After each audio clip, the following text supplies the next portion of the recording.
Hello बच्चों, welcome to बायोमेंटिस classes online. आज crash course series में हम देखेंगे सर्कुलर मोशन की थ्योरी। सर्कुलर मोशन की थ्योरी, सारे फॉर्मूले, सारा कुछ, इससे बाहर कुछ भी नहीं है। क्लियर है? तो जो भी मैं बताऊं उसे ध्यान से नोट कीजिएगा। हार्डली 1 या 2 पेजेस में आपके पूरे नोट्स कवर हो जाएंगे। बहुत ध्यान से उसे याद कीजिएगा। 90% आपको याद ही होगा। बहुत ध्यान से ABCD से स्टार्ट करेंगे। हेडिंग डालिए circular motion and uniform circular motion. तो सर्कुलर मोशन लिखो। To create circular motion in a body, बिल्कुल बेस से चालू कर रहे हैं। To create circular motion in a body, circular motion को CM लिख दे रहा हूं। तो क्या है, आपको किसी बॉडी को घुमाना है सर्कुलर मोशन में, सर्कुलर मोशन कराना है, तो जरूरी है कि आपको एक इनिशियल वेलोसिटी देना पड़ेगा उसे। तो to create circular motion in a body it must be given some initial velocity. It must be given, पूरा लिखना है आपको। Some initial velocity, it must be given some initial velocity. किसी भी चीज को आपको गोल गोल घुमाना है तो जरूरी है आपको एक इनिशियल वेलोसिटी देना। And a force must then act on a body, and a force must then act on a body. किस डायरेक्शन में? In a direction. And a force must then act on a body. उसके बाद आपने initial velocity तो दे दी, body पे force लगना चाहिए which is always perpendicular to the instantaneous velocity. Which is always, याद रखना सर्कुलर मोशन में फोर्स की डायरेक्शन क्या होती है? Perpendicular to instantaneous velocity, which is always perpendicular to instantaneous velocity। ये सर्कुलर मोशन की कंडीशन है। किसी भी बॉडी को आपको सर्कुलर मोशन में मूव कराना है, सर्कुलर पाथ में मूव कराना है, तो आपको एक इनिशियल वेलोसिटी देनी पड़ेगी। इनिशियल वेलोसिटी देने के बाद उस पर एक फोर्स लगना चाहिए जिसकी डायरेक्शन क्या होनी चाहिए? हमेशा इंस्टेंटेनियस वेलोसिटी के परपेंडिकुलर। जिसकी डायरेक्शन क्या होनी चाहिए? हमेशा इंस्टेंटेनियस वेलोसिटी के परपेंडिकुलर। बहुत ध्यान से, अब ध्यान से सुनना। कोई चीज हमने गोल गोल घुमाई, तो गोल गोल घुमाई, अगर वो चीज एक ही स्पीड से गोल गोल घूम रही है तो ऐसे मोशन को कहा जाता है यूनिफॉर्म सर्कुलर मोशन। ऐसे मोशन को कहा जाता है यूनिफॉर्म सर्कुलर मोशन, जब बॉडी एक ही स्पीड से गोल गोल घूमती है। अब सवाल ये उठता है, यूनिफॉर्म सर्कुलर मोशन में बॉडी एक्सेलरेट हो रही है कि नहीं? यूनिफॉर्म सर्कुलर मोशन में बॉडी एक्सेलरेट हो रही है कि नहीं? एक ही स्पीड है तो हम कहेंगे हो रही है। ऐसा क्यों? क्योंकि भले ही मोशन यूनिफॉर्म हो, हर पॉइंट पे वेलोसिटी की डायरेक्शन बदल रही है। हर पॉइंट पे वेलोसिटी वेक्टर क्वांटिटी होती है ना, तो ठीक है इसका मैग्नीट्यूड फिक्स है, लेकिन इसकी डायरेक्शन हर पॉइंट पे बदल रही है। इसीलिए कहा जाता है कि भले ही मोशन यूनिफॉर्म हो, वो एक्सेलरेट हो रहा है कि नहीं, तो हम कहते हैं हो रहा है। बहुत ज्यादा पूछा गया ऑब्जेक्टिव, बहुत ज्यादा पूछा गया objective. If a body moves with uniform speed, एक कोई बॉडी है वो यूनिफॉर्म स्पीड से मूव कर रही है, moves with uniform speed, then its motion is called uniform circular motion। then its motion is called, second line important रहेगी। अगर कोई बॉडी एक ही स्पीड से घूमे, if a body moves with uniform what speed, then its motion is called uniform circular motion, UCM। UCM means uniform circular motion। अगर body एक ही speed से चलेगी तो उसके मोशन को कहेंगे यूनिफॉर्म सर्कुलर मोशन। हर इंपॉर्टेंट पॉइंट बता रहा हूं, ये इंपॉर्टेंट पॉइंट है। in a uniform circular motion since the direction of velocity की डायरेक्शन तो बार बार बदल रही है, since the direction of velocity changes at every instant of time, changes at, बहुत important point, every instant of time, therefore uniform circular motion is an example of uniformly accelerated motion। बहुत पूछा गया ये point कि अगर body uniformly move कर रही है तो बॉडी में एक्सेलरेशन प्रोड्यूस हो रहा है कि नहीं, तो हम कहेंगे बॉडी में एक्सेलरेशन प्रोड्यूस हो रहा है। ऐसा क्यों? क्योंकि वेलोसिटी की डायरेक्शन बार बार चेंज होती है, क्योंकि वेलोसिटी की डायरेक्शन बार बार चेंज होती है। अब कुछ छोटे छोटे फॉर्मूले, distance moved by the particle, distance कितना चलती है, कोई बॉडी है वो घूम गई थीटा के एंगल से, तो उसने कितना डिस्टेंस ट्रेवल किया, distance moved by the particle after rotating an angle of theta. फॉर्मूले आने चालू हो गए। Distance moved by the particle after rotating an angle of theta, तो डिस्टेंस होता है, याद रखो, आर थीटा। सर्कुलर मोशन का पहला फॉर्मूला आ गया। सर्कुलर मोशन में अगर आप थीटा के एंगल से घूम रहे हो तो डिस्टेंस कितना कवर करोगे, आर थीटा। आर है radius of circular path, r क्या है, रेडियस ऑफ सर्कुलर पाथ, और थीटा क्या है, एंगल। सर्कुलर मोशन में थीटा का एंगल घूमने पर हम कितना डिस्टेंस कवर करते हैं, आर थीटा। इसी तरह displacement of particle, displacement of particle फॉर्मूले लिखवा रहा हूं।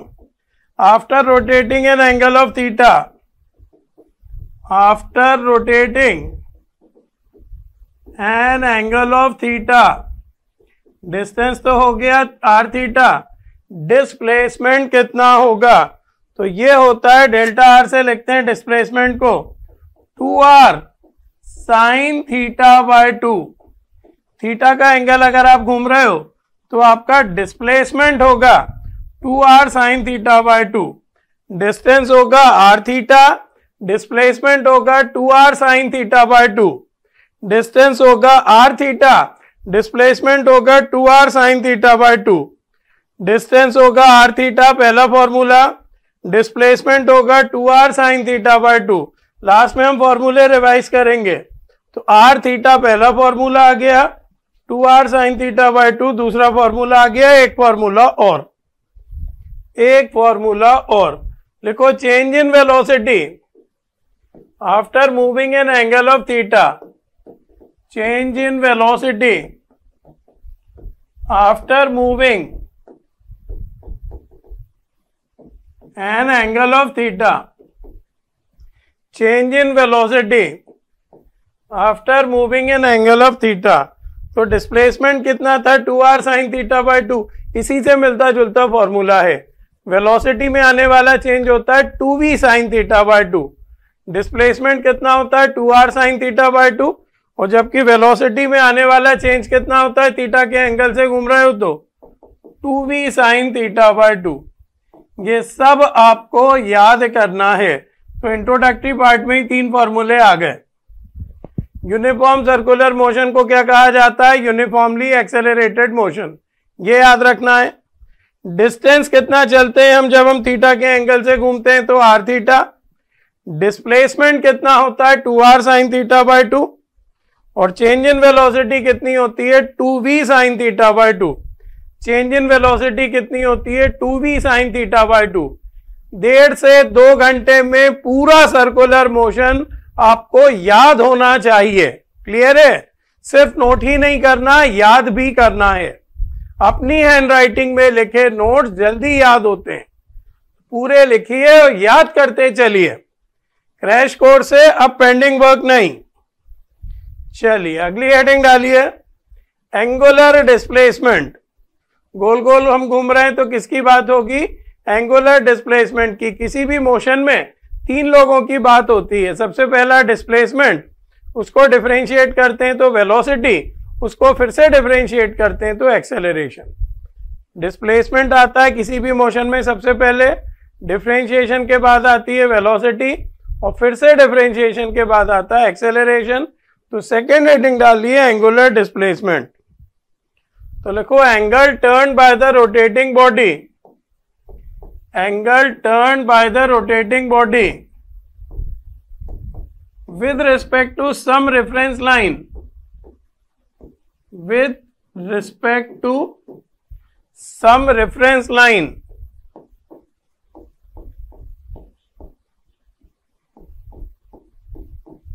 is called angular displacement। क्या बेटा? Angle turn by the rotating body, जितने एंगल से आप घूमते हो, इसमें मैं क्या समझा दूं, जितने भी एंगल से आप घूमोगे वो आपका एंगुलर डिस्प्लेसमेंट। यूनिट क्या होगी इसकी? एंगल को काय में नापते हो? रेडियन। यूनिट क्या होगी इसकी? रेडियन। यूनिट क्या होगी इसकी? रेडियन। डायमेंशंस क्या होंगे इसके? डायमेंशनलेस। डायमेंशंस क्या होते हैं एंगल के? डायमेंशनलेस। डायमेंशंस क्या होते हैं एंगल के? डायमेंशनलेस। और डिस्प्लेसमेंट जैसा कि आपको पता है वेक्टर क्वांटिटी होती है, तो ये है एक्सियल वेक्टर क्वांटिटी। कौन सा वेक्टर क्वांटिटी है ये? Axial vector quantity. कौन सी वेक्टर क्वांटिटी है ये? Axial vector quantity. ये बातें हो गई एंगुलर डिस्प्लेसमेंट की, बिल्कुल आसान। जितने एंगल से आप घूमे वो आपका एंगुलर डिस्प्लेसमेंट, जितने एंगल से आप घूमे वो आपका angular displacement. Unit radians, dimensions dimensionless. कैसी क्वांटिटी है? Axial vector quantity. कैसी क्वांटिटी है? Axial vector quantity. कैसी क्वांटिटी है? Axial vector quantity. अब मैं क्या करने वाला हूं? एंगुलर डिस्प्लेसमेंट को टाइम के रिस्पेक्ट में डिफरेंशिएट करने वाला हूं, तो निकलेगी एंगुलर वेलोसिटी। एंगुलर डिस्प्लेसमेंट को मैं टाइम के रिस्पेक्ट में डिफरेंशिएट करने वाला हूं, तो निकलेगी एंगुलर वेलोसिटी। बहुत ध्यान से, बहुत स्लो चल रहा हूं मैं। अगली हेडिंग डालिए एंगुलर वेलोसिटी। एंगुलर वेलोसिटी को लिखते हैं ओमेगा से। हर चलती हुई चीज की निकाली जाती है वेलोसिटी और हर गोल घूमती हुई चीज की निकाली जाती है एंगुलर वेलोसिटी। हर चलती हुई चीज की हम निकालेंगे वेलोसिटी और हर गोल घूमती हुई चीज की हम निकालेंगे एंगुलर वेलोसिटी। क्या डेफिनेशन होगी? Rate of change of angular displacement of a particle. Rate of change of angular displacement of a particle, ये डेफिनेशन है। ऑफ अ बॉडी लिख दो। Rate of change of angular displacement of a body. इसके फॉर्मूले क्या होते हैं? D theta by d T. Time के रिस्पेक्ट में डिफरेंशिएट कर दिया। एंगुलर वेलोसिटी के फॉर्मूले क्या होते हैं? D theta by d t. एक पूरे चक्कर की बात करें तो एंगल की जगह क्या लिखेंगे? 2 पाई। और एक चक्कर में लगे टाइम को क्या कहते हैं? टाइम पीरियड, तो 2 पाई बाय टी। एक पूरे चक्कर की बात करें तो एंगल की जगह क्या लिखेंगे? 2 पाई। और टाइम की जगह क्या लिखेंगे? Capital T. एक पूरे चक्कर की बात करें तो एंगल की जगह क्या लिखेंगे? 2 पाई। और टाइम की जगह क्या लिखेंगे? Capital T. एक पूरे चक्कर की बात करें तो एंगल की जगह क्या लिखेंगे? 2 पाई। और टाइम की जगह क्या लिखेंगे? Capital T. अब हमें पता है टाइम के उल्टे को फ्रीक्वेंसी कहते हैं, तो ओमेगा का तीसरा और आखिरी फॉर्मूला आ गया 2 पाई न्यू। न्यू यानी फ्रीक्वेंसी, 1 टाइम को मैंने लिख दिया फ्रीक्वेंसी। तो एंगुलर वेलोसिटी के 3 फॉर्मूले होते हैं, ध्यान से। क्या क्या? D theta by d T, या फिर होता है 2 पाई बाय टी, या फिर होता है 2 पाई न्यू। यूनिट इसकी क्या होती है? रेडियन पर सेकेंड। यूनिट इसकी क्या होती है? रेडियन पर सेकेंड। यूनिट इसकी क्या होती है? रेडियन पर सेकेंड। डायमेंशंस इसके क्या होते हैं?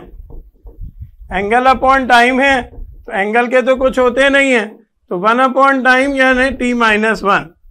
डायमेंशंस क्या होते हैं? एंगुलर वेलोसिटी के t-1। लिखते लिखते ही याद करते हुए चलना है। और ये भी कैसी क्वांटिटी होता है? Axial vector. एंगुलर वेलोसिटी भी कैसी क्वांटिटी होती है? Axial vector. एंगुलर वेलोसिटी भी कैसी क्वांटिटी होती है? Axial vector. तो एंगुलर वेलोसिटी के बारे में इतना आना चाहिए। किसे कहते हैं एंगुलर वेलोसिटी? मैथमेटिकल टॉपिक है, बहुत ध्यान से, बहुत ज्यादा ध्यान से। पहला फॉर्मूला होता है D theta by D t. एक पूरे चक्कर की बात करें तो एंगल की जगह 2 पाई लेके, टाइम की जगह time period 2 pi by T, और टाइम के उल्टे को क्या कहते हैं? फ्रीक्वेंसी। तो ओमेगा की जगह क्या लिखते हैं? 2 पाई न्यू। यूनिट क्या होती है? रेडियन पर सेकेंड। डायमेंशंस क्या होते हैं? t-1। क्वांटिटी कैसी है? एक्सियल वेक्टर है। यूनिट क्या होती है? रेडियन पर सेकेंड। डायमेंशंस क्या होते हैं? t-1। और कैसी क्वांटिटी है ये? एक्सियल वेक्टर है। कैसी क्वांटिटी है ये? एक्सियल वेक्टर है। कैसी क्वांटिटी है ये? एक्सियल वेक्टर है। क्लियर है? अगली हेडिंग डालेंगे relation between linear velocity and angular velocity. Heading डालिए रिलेशन बिटवीन, जो चीजें चलती हैं बात करते हैं उनकी लीनियर वेलोसिटी की, और जो चीजें घूमती हैं बात करते हैं उनकी एंगुलर वेलोसिटी की। तो दोनों में कुछ ना कुछ रिलेशन होता है। लीनियर वेलोसिटी को कैसे लिखते हैं? v से, और एंगुलर वेलोसिटी को कैसे लिखते हैं? ओमेगा से। हेडिंग क्या है? Relation between linear velocity and angular velocity. तो ये होता है v is equal to omega cross r। Linear velocity equal to होता है एंगुलर वेलोसिटी इंटू रेडियस, और इसे वेक्टर फॉर्म में ऐसे लिखते हैं v इज इक्वल टू क्या होता है? Omega cross r। Linear velocity equal to क्या होती है? Angular velocity into radius. Linear velocity equal to क्या होती है बेटा? बोलेंगे angular velocity into radius. Clear है? v कहलाता है टेंजेंशियल वेक्टर,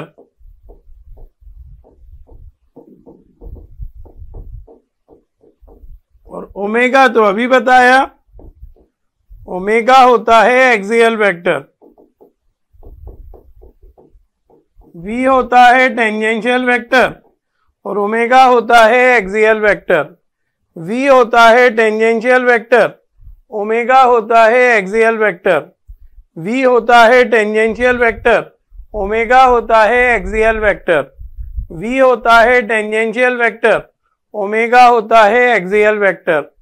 v होता है टेंजेंशियल वेक्टर, ओमेगा होता है एक्सियल वेक्टर। क्लियर है? ये लीनियर वेलोसिटी और एंगुलर वेलोसिटी में रिलेशन है। v is equal to omega cross r। v is equal to omega cross r। Clear है? चलिए आगे बढ़ते हैं। बहुत ध्यान से नोट करते जाइए। अगला है एंगुलर एक्सेलरेशन। मैंने बताया था सबसे पहले आएगा डिस्प्लेसमेंट। डिस्प्लेसमेंट को डिफरेंशिएट करेंगे तो आएगी वेलोसिटी, और वेलोसिटी को फिर से डिफरेंशिएट करेंगे तो क्या आएगा? एक्सेलरेशन। अब बात हम कर रहे हैं सर्कुलर मोशन की, तो सबसे पहले आया एंगुलर डिस्प्लेसमेंट, डिफरेंशिएट किया तो आई एंगुलर वेलोसिटी, फिर से डिफरेंशिएट किया तो आया एंगुलर एक्सेलरेशन। तो एंगुलर एक्सेलरेशन की definition, rate of change of angular velocity of a particle.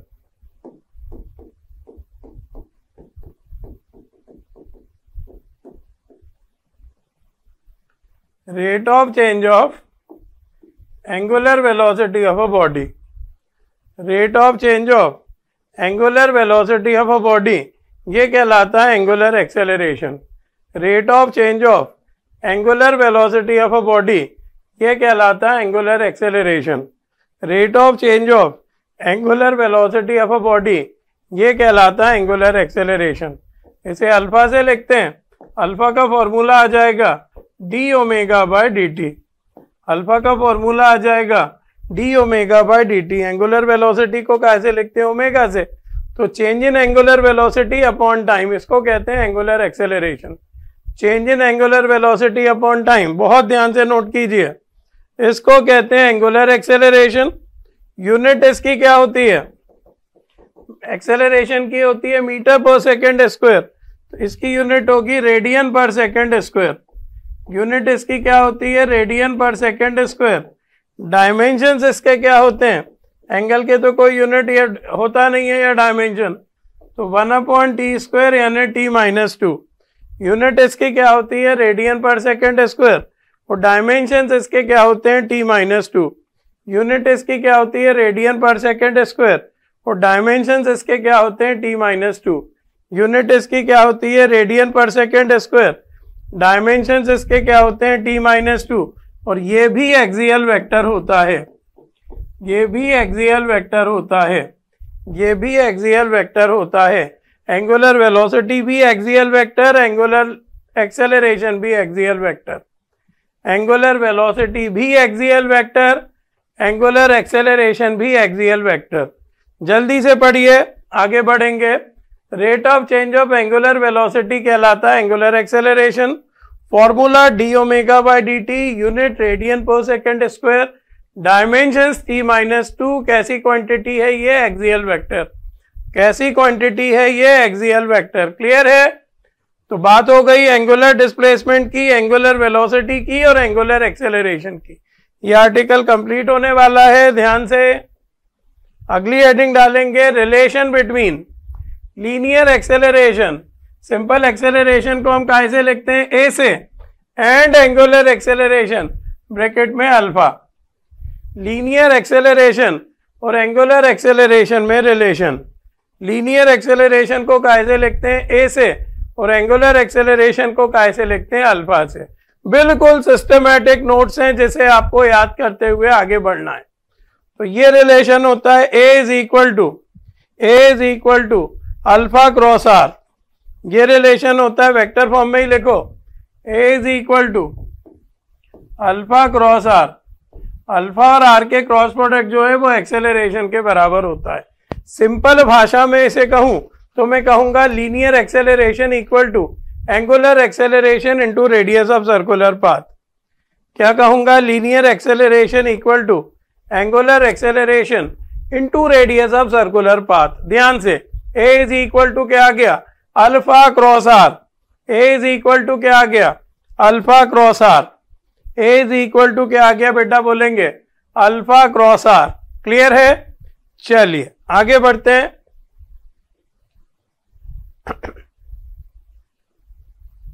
Equations of circular motion, column बना लीजिए। यहां लिखिए लीनियर मोशन और यहां लिखिए सर्कुलर मोशन। एक तरफ हम लीनियर मोशन लिखेंगे और इस तरफ हम सर्कुलर मोशन लिखेंगे। लीनियर मोशन में हमने 4 इक्वेशन पढ़ी हैं। v is equal to u plus A t, दूसरी पढ़ी है s is equal to u t plus half a T square, तीसरी पढ़ी है हमने v square equal to u square plus 2as, चौथी और आखिरी हमने पढ़ी है s t s equal to u plus A by two 2t-1। S t th क्या होता है? डिस्प्लेसमेंट होता है टीएथ सेकेंड में। ये सब आपको पता होगा, पढ़िए। v इक्वल टू क्या पढ़ा? u प्लस ए टी, ये तो याद ही होंगी 1D की इक्वेशंस। s इक्वल टू क्या पढ़ा? U t plus half a T square. v square equal to क्या पढ़ा? U square plus 2as। और लास्ट क्या पढ़ी है? S t th equal to u plus A by two 2t-1। इससे मिलती जुलती यहाँ पे इक्वेशंस आएंगी। v equal to u plus A t जैसी होगी, omega is equal to omega naught plus alpha d. v को किसने हटाया? ओमेगा ने। u को किसने हटाया? ओमेगा नॉट ने। a को किसने हटाया? अल्फा ने। और t की जगह t। फर्स्ट इक्वेशन क्या आ गई? Omega is equal to omega naught plus alpha D. Second equation बनेगी theta equal to omega naught T plus half alpha T square. Second equation क्या बनेगी, theta equal to omega naught T plus half alpha T square. S की जगह theta आ जाएगा, U की जगह तो फिर ओमेगा नॉट, टी की जगह टी, हाफ की जगह हाफ, ए की जगह अल्फा, टी स्क्वायर की जगह टी स्क्वायर। तीसरा v square equal to u square plus 2as की जगह क्या लिखेंगे, omega square equal to omega naught square plus 2 alpha theta. V square equal to u square plus 2as की जगह क्या लिखेंगे, जल्दी से याद कीजिए, omega square equal to omega naught square plus 2 alpha theta. V square equal to u square plus 2as की जगह क्या लिखेंगे, omega square equal to omega naught square plus 2 alpha theta. और S T H equal to क्या होता है, U plus A by two 2t minus 1।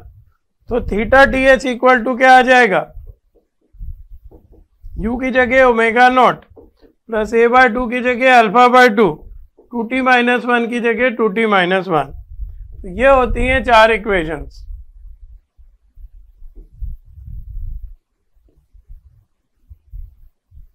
बहुत ध्यान से,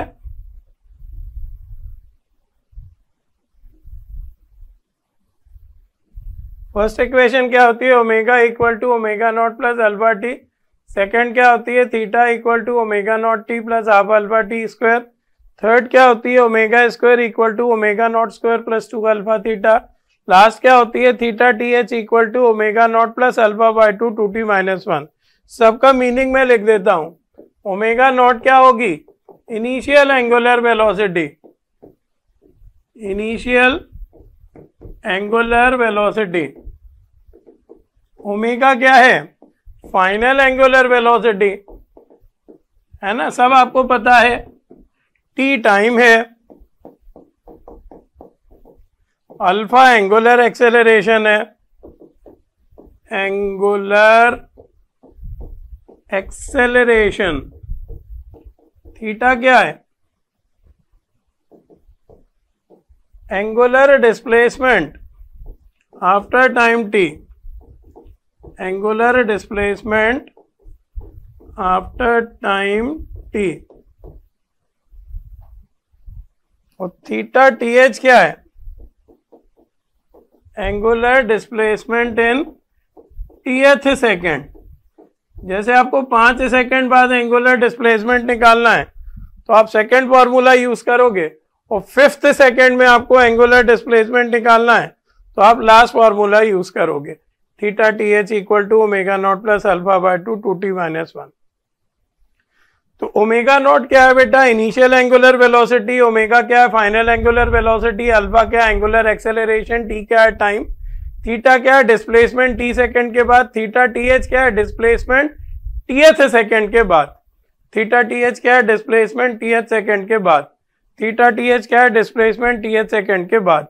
जल्दी से इक्वेशंस याद करो, omega equal to omega naught plus alpha T, theta equal to omega naught T plus half alpha T square, omega square equal to omega naught square plus 2 alpha theta, और theta T H equal to omega naught plus alpha by two 2t minus 1। याद रहेगा, याद रहेंगी। चलिए आगे बढ़ते हैं, जल्दी जल्दी बता रहा हूं मैं आपको। Centripetal acceleration and centripetal force. Centripetal force क्या होता है, एक लाइन में लिखेंगे, सेंट्रीपिटल फोर्स वो एक्सटर्नल फोर्स है जो किसी भी चीज को गोल घुमाता है और इसकी डायरेक्शन हमेशा रेडियस के अलोंग सेंटर की तरफ होती है। सेंट्रीपिटल फोर्स वो एक्सटर्नल फोर्स है जो किसी भी चीज को गोल गोल घुमाता है और इसकी डायरेक्शन हमेशा रेडियस के अलोंग सेंटर की तरफ होती है। तो centripetal force is that external force, centripetal force is that external force, centripetal force is that external force which deflects the particle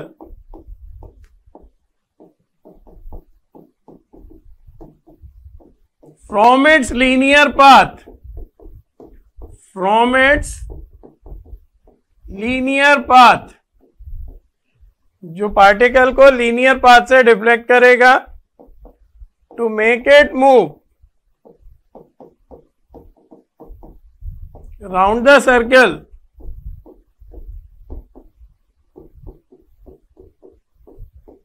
and is always directed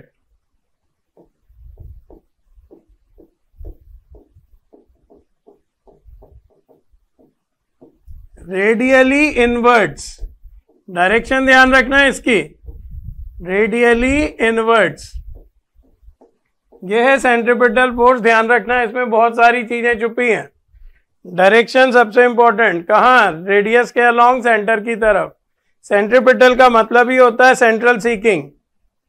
तो centripetal force is that external force which deflects the particle from its linear path to make it move round the circle and is always directed radially inwards. Definition तो जो भी है ठीक है। Formula लिखो mv²/r या m⍵²r। पहला formula कब लगाना है? जबकि लीनियर वेलोसिटी दी हो, और दूसरा फॉर्मूला कब लगाना है? जबकि एंगुलर वेलोसिटी दी हो। सेंट्रीपिटल फोर्स के दो फॉर्मूले होते हैं, क्या क्या होता है? mv²/r या m⍵²r। अब फोर्स को यदि मैं मास से डिवाइड कर दूं तो एक्सेलरेशन के फॉर्मूले आ जाएंगे। तो सेंट्रीपिटल एक्सेलरेशन का होता है, मास हटा लो, v²/r या ω²r। इसकी डायरेक्शन भी क्या होगी? रेडियस के अलोंग सेंटर की तरफ। इसकी डायरेक्शन भी क्या होगी? रेडियस के अलोंग सेंटर की तरफ। तो ये फॉर्मूले बेस्ड चीजें हैं, ये इनको आपको याद करना है। सबको याद होगा सेंट्रीपिटल फोर्स का फॉर्मूला mv²/r या m⍵²r, और सेंट्रीपिटल एक्सेलरेशन का v²/r या ω²r। मास से मास हटा दो। पहला फॉर्मूला कब लगाना है? जब लीनियर वेलोसिटी दी हो। दूसरा फॉर्मूला कब लगाना है? जब एंगुलर वेलोसिटी दी हो। मास के साथ लगाओगे तो फोर्स आएगा, मास हटा दोगे तो एक्सेलरेशन आएगा। एक्सेलरेशन का क्या हो गया? v²/r या ω²r। क्लियर है? बहुत ध्यान से। डायरेक्शन क्या होगी सेंट्रीपिटल एक्सेलरेशन की? Radially inwards. डायरेक्शन क्या होगी सेंट्रीपिटल एक्सेलरेशन की? Radially inwards.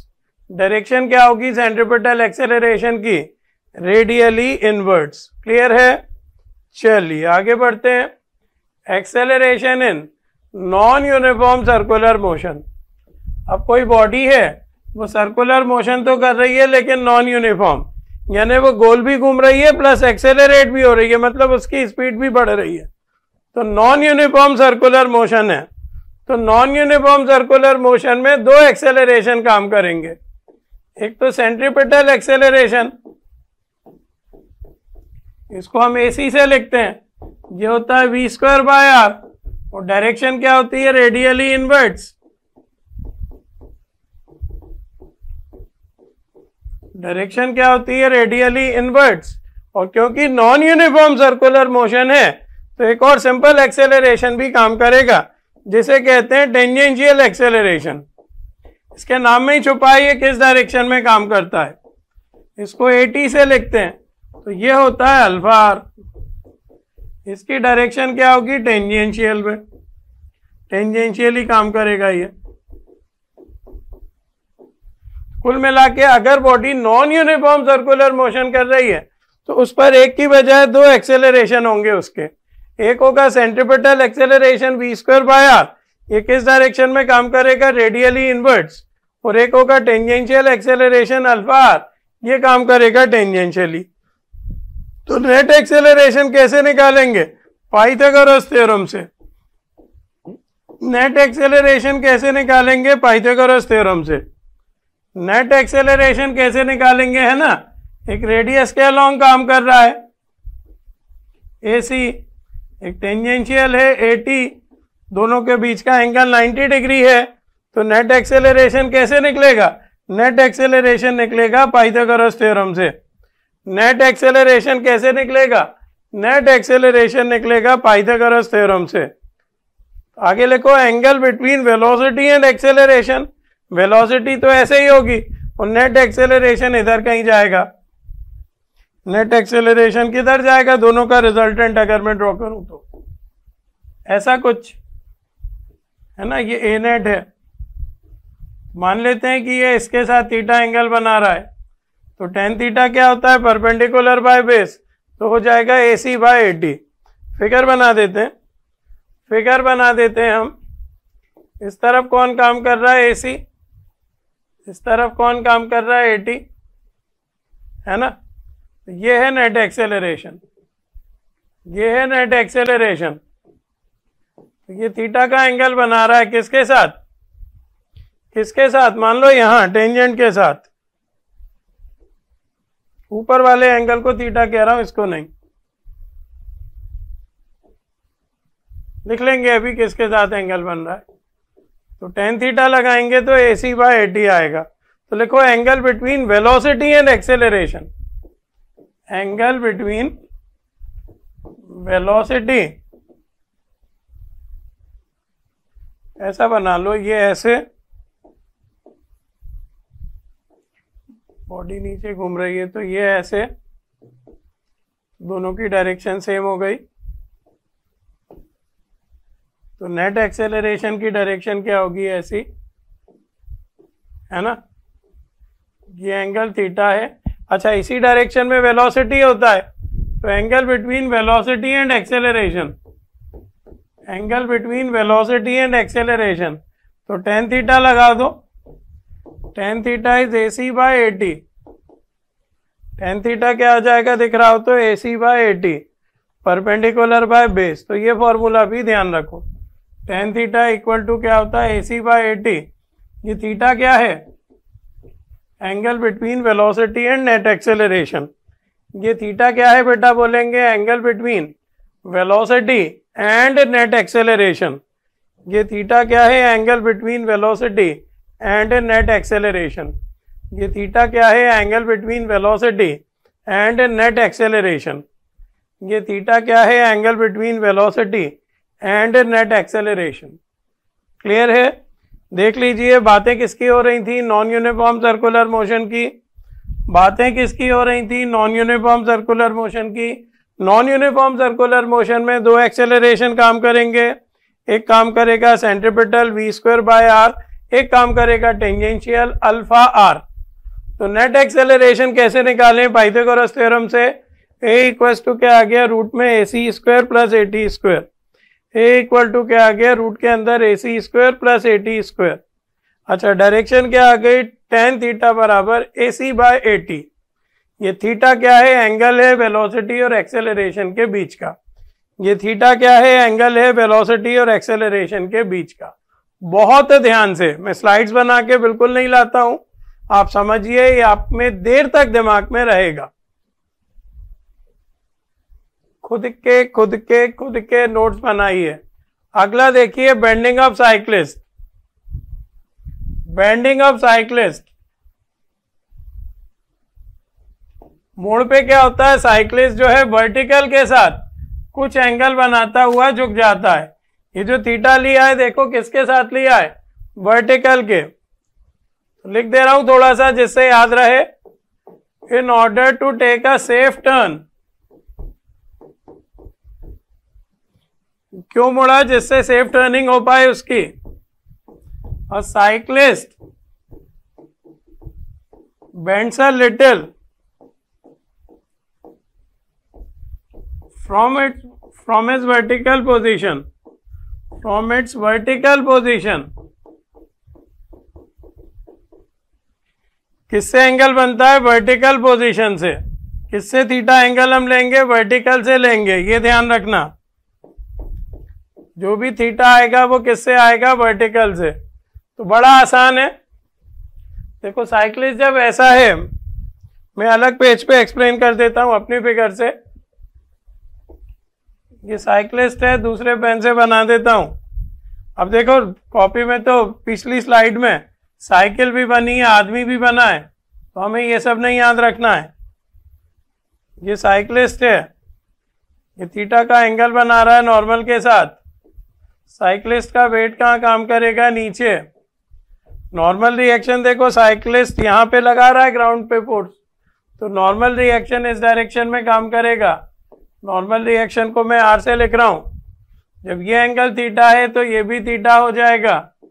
ऊपर तरफ क्या कंपोनेंट आएगा, आर कॉस थीटा। तो जब एंगल तरफ कॉस आता है तो एंगल की दूसरी तरफ क्या आएगा, आर साइन थीटा। बहुत बहुत बहुत ध्यान से। वेट कहां काम करेगा साइक्लिस्ट का, नीचे।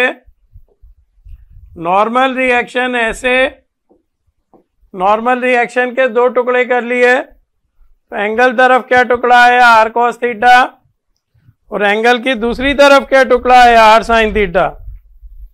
एंगल तरफ क्या टुकड़ा है, आर कॉस थीटा, और एंगल की दूसरी तरफ क्या टुकड़ा है, आर साइन थीटा। अब देखो आर साइन थीटा अंदर की तरफ काम कर रहा है, सेंटर की तरफ काम कर रहा है। जो भी साइक्लिस्ट घूम रहा है तो सेंटर की तरफ काम करने वाले फोर्स को कहते हैं सेंट्रीपिटल फोर्स, और आर कॉस थीटा बैलेंस किए हुए वेट को। आर साइन थीटा काम करता है, याद रखो, सेंट्रीपिटल फोर्स का, और आर कॉस थीटा बैलेंस करता है वेट को। आर साइन थीटा काम करेगा सेंट्रीपिटल फोर्स का, क्योंकि ये सेंटर की तरफ काम कर रहा है। इसको इक्वल कर दो mv square by small r के। स्मॉल आर यानी रेडियस, कैपिटल आर यानी नॉर्मल रिएक्शन। इसे आप n से भी लिख सकते हो। और आर कॉस थीटा बैलेंस करेगा वेट को यानी mg को। दोनों को कर दो डिवाइड, मास से मास, आर से आर, तो tan थीटा बराबर आ जाता है v square by R G. बस ये याद रखना कि थीटा वर्टिकल से रहता है। थीटा जो रहता है angle made by cyclist with vertical होता है। बहुत कंफ्यूज होते हैं हम इसमें। साइक्लिस्ट विद वर्टिकल, बार बार कह रहा हूं मैं। फॉर्मूला क्या आ गया, tan theta equals to v square by are g. tan theta equal to क्या आ गया बेटा, बोलेंगे v square by are g. tan theta equal to क्या आ गया बेटा, बोलेंगे v square by are g. क्या होता है, मोड़ को सुरक्षित रूप से पार करने के लिए साइक्लिस्ट वर्टिकल के साथ कुछ एंगल बनाता हुआ बैंड हो जाता है। फिगर दिमाग में कुछ ये रखना है, आर साइन थीटा काम करता है सेंट्रीपिटल फोर्स का, आर यानी नॉर्मल रिएक्शन, और आर कॉस थीटा बैलेंस करता है वेट को। फॉर्मूला आ गया tan theta equals to v square by are G. Formula आ गया tan theta equals to v square by are G. Clear है। नेक्स्ट हेडिंग, बड़ा लेसन है, ध्यान से। Circular turning of roads. Circular turning of roads. अब हम road पर मुड़ेंगे, तो रोड पर हम तीन तरह से मुड़ेंगे। एक बार सिर्फ फ्रिक्शन की बात करेंगे, एक बार सिर्फ बैंकिंग की बात करेंगे। बैंकिंग यानी होता है सड़क को ही थोड़ा सा उठा देना, और एक बार फ्रिक्शन और बैंकिंग दोनों की बातें करेंगे। तो मेन हेडिंग डालो सर्कुलर टर्निंग ऑफ रोड्स। इसमें एक बार हमें बात करना है by friction only, by friction only. दूसरी हमें बात करना है by banking of roads only.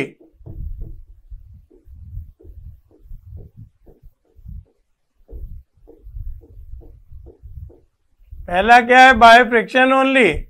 तीसरा क्या है, by banking of roads only. और तीसरा और आखिरी क्या है, ये दूसरा था by banking of roads only. तीसरा है by friction and banking of road both. By friction, इसमें हम दोनों की बात करेंगे, and banking of road both.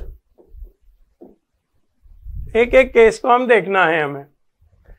हमें सड़क पे गाड़ी को मोड़ना है, तो एक बारी हम बातें करेंगे सिर्फ फ्रिक्शन की, एक बार हम बातें करेंगे बैंकिंग ऑफ रोड की।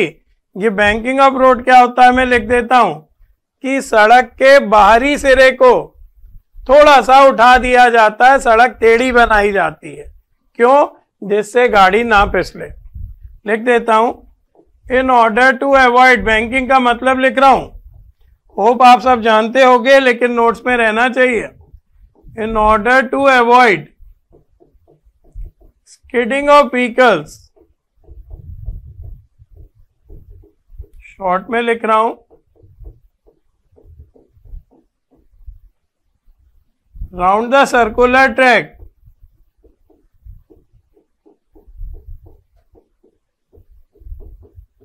कोई गोल सड़क है और हम चाह रहे हैं कि गाड़ी ना फिसले, the outer edge of the track, the outer edge of track is slightly raised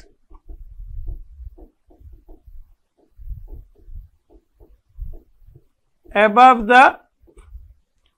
the inner edge, इसे कहते हैं बैंकिंग।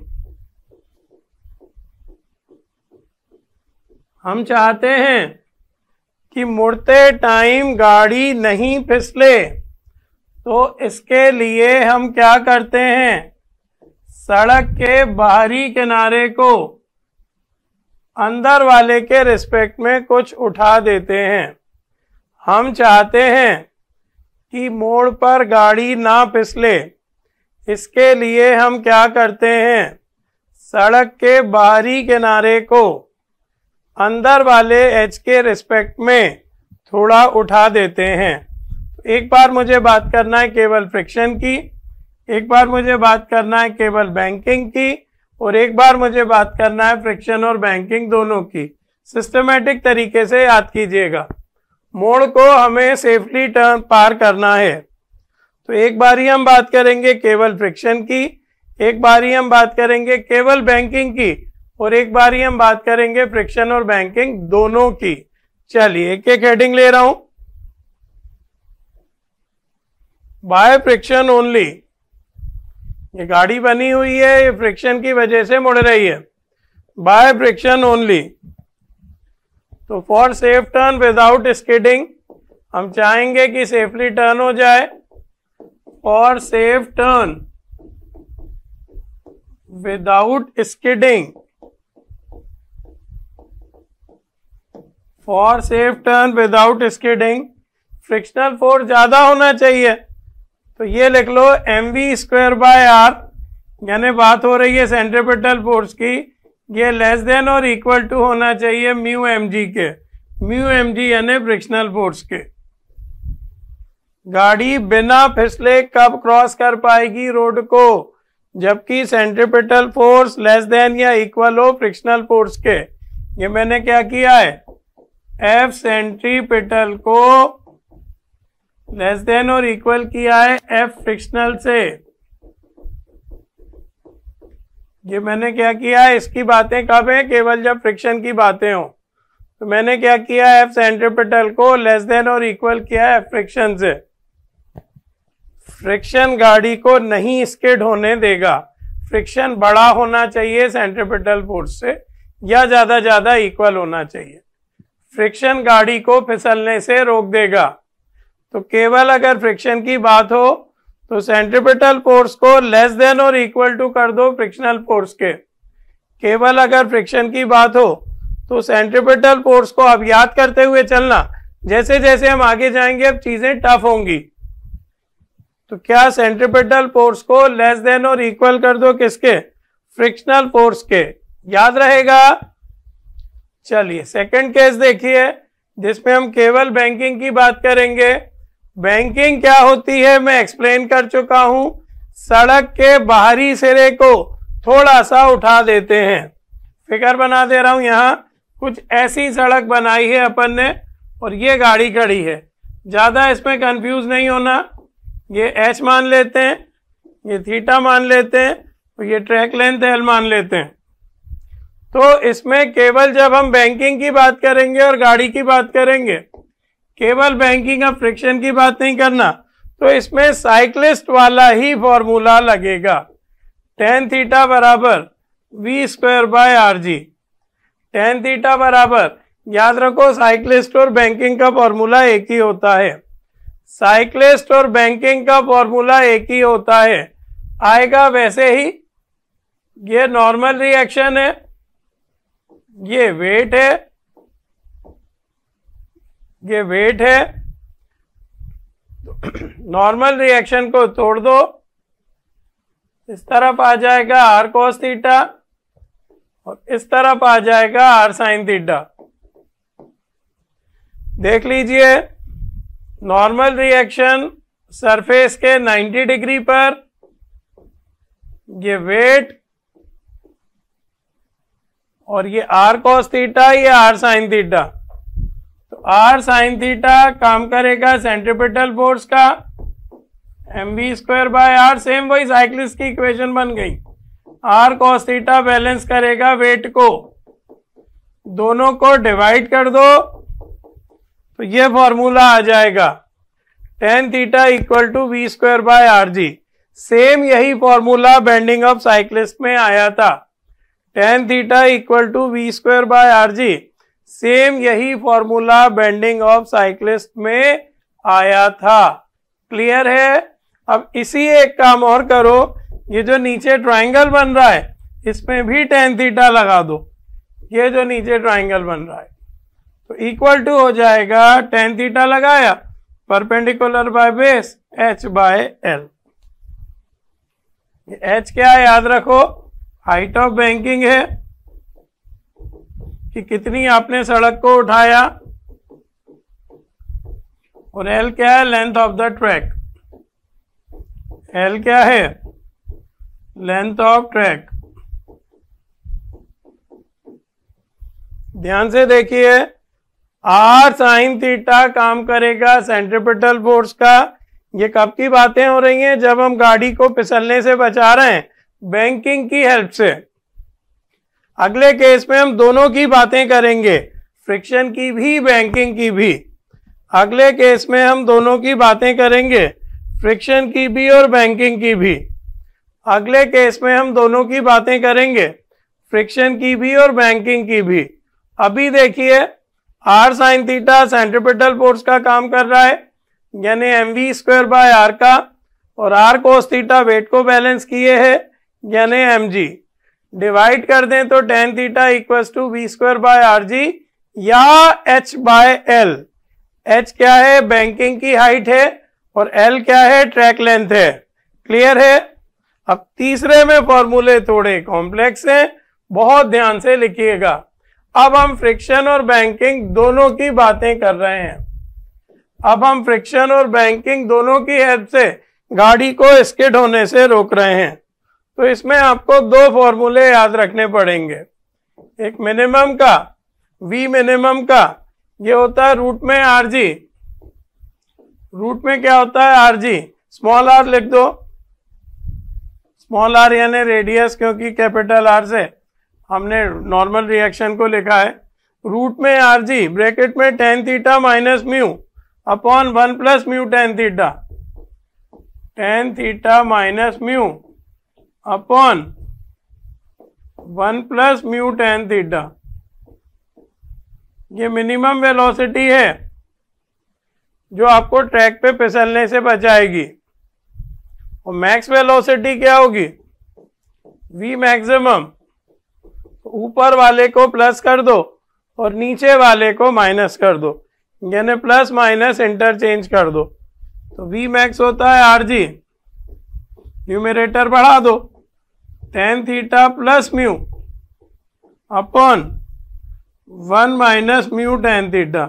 म्यू क्या है यहाँ पे, वही कोफिशिएंट ऑफ फ्रिक्शन। म्यू यहाँ पर क्या है, कोफिशिएंट ऑफ फ्रिक्शन। तो जब आपकी वेलोसिटी इस लिमिट से इस लिमिट के बीच होगी तो आप रोड को सेफली टर्न कर पाएंगे सर्कुलर ट्रैक को। तो आप सर्कुलर ट्रैक पर सेफली टर्न ले पाएंगे। ये मिनिमम वेलोसिटी है, ये मैक्सिमम वेलोसिटी है। इसके ज़्यादा रिसर्च नहीं कीजिए। इक्वेशन अगर बनाना है तो इक्वेशन बड़े आसानी से बन जाएगी, मैं बता देता हूँ। वही नॉर्मल रिएक्शन इस तरफ काम कर रहा है। अच्छा चलो नेक्स्ट पेज पे बना देता हूँ। इक्वेशन बनाना भी सिखा दूं आपको, देख लीजिए पहले। v मिनिमम क्या होता है, rg ब्रैकेट में tan theta minus mu upon 1 plus mu tan theta, और वी मैक्स क्या होता है, न्यूमरेटर बढ़ा दो। ऐसे ही याद रखना, मैक्सिमम चीज कब आती है, जब न्यूमरेटर ज्यादा हो डिनोमिनेटर कम हो। तो मैक्सिमम निकालने के लिए न्यूमरेटर में प्लस आता है, डिनोमिनेटर में माइनस आता है। अक्सर कंफ्यूज रहते हैं हम। आप ऐसे याद रखना कि आंसर मैक्सिमम कब आता है, जब न्यूमरेटर ज्यादा और डिनोमिनेटर कम हो। मैक्सिमम, ये फॉर्मूला पहले याद रखना। तो मैक्सिमम वेलोसिटी के लिए ऊपर प्लस यूज करो, नीचे माइनस, और मिनिमम में साइन को चेंज कर दो। अच्छा, ये मैं फिगर आपको अच्छे से एक्सप्लेन कर दूं, फिगर अच्छे से एक्सप्लेन कर दूं। मान लो आपको नहीं भी याद है तो आप चीजों को कर सकते हो अगर आपके कंसेप्ट ठीक हो तो। ये नॉर्मल रिएक्शन है, ये वेट है, कई बार बना चुके हैं। ये थीटा है, ये आ गया आर कॉस थीटा, ये आ गया आर साइन थीटा। फ्रिक्शन को यहां दिखा दो, दूसरे पेन से दिखा दे रहा हूं। ये फ्रिक्शन है, ये फ्रिक्शनल फोर्स है। देखो, जब ये एंगल थीटा है, ये भी थीटा होगा, ये फ्रिक्शनल फोर्स है एफ। इस तरफ क्या कंपोनेंट आ जाएगा, एंगल तरफ, एफ कॉस थीटा, और इस तरफ क्या कंपोनेंट आ जाएगा, एफ साइन थीटा। एफ यहाँ स्मॉल एफ क्या है, फ्रिक्शनल फोर्स। बहुत ध्यान से, मैं सिर्फ आपको इक्वेशन फॉर्म करना सिखा रहा हूं। ये आर है, ये वेट है, ये आर कॉस थीटा, ये आर साइन थीटा, ये तो पहले ही बनाया था। अब नई चीज क्या है, बस फ्रिक्शन की। ये फ्रिक्शन है, कितना, स्मॉल एफ।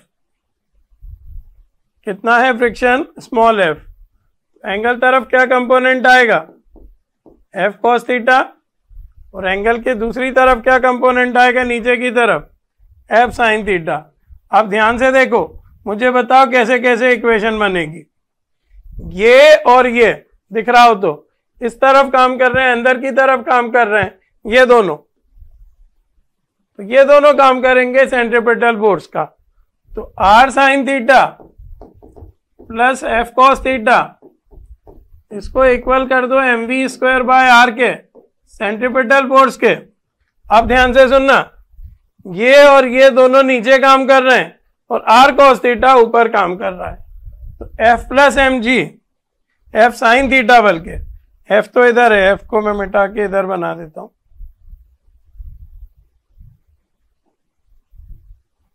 कोई कंफ्यूजन नहीं रखो, ये है बेटा एफ, है ना, ये इंक्लाइंड में है, ये एफ साइन थीटा नीचे की तरफ है।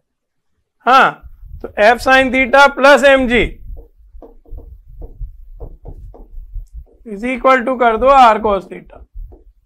तो अगर आपको इक्वेशन, वो डायरेक्ट फॉर्मूले ना भी याद हो तो आप ऐसे रिजॉल्व करके दो इक्वेशन बना के अननोन चीज निकाल सकते हो। R sine theta plus f cos theta अंदर तरफ काम कर रहे हैं, किसका काम करेंगे, सेंट्रीपिटल फोर्स का। और f sine theta plus M g मिलके बैलेंस करेंगे आर कॉस थीटा को।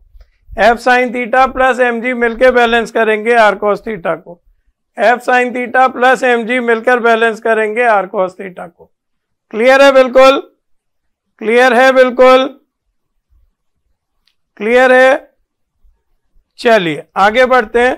तो कुल मिला के हमने क्या देखा, हमें गाड़ी पार करानी थी मोड़ पे, तो हमें तीन बातों की बातें करना है, तीन लोगों की बातें करना है।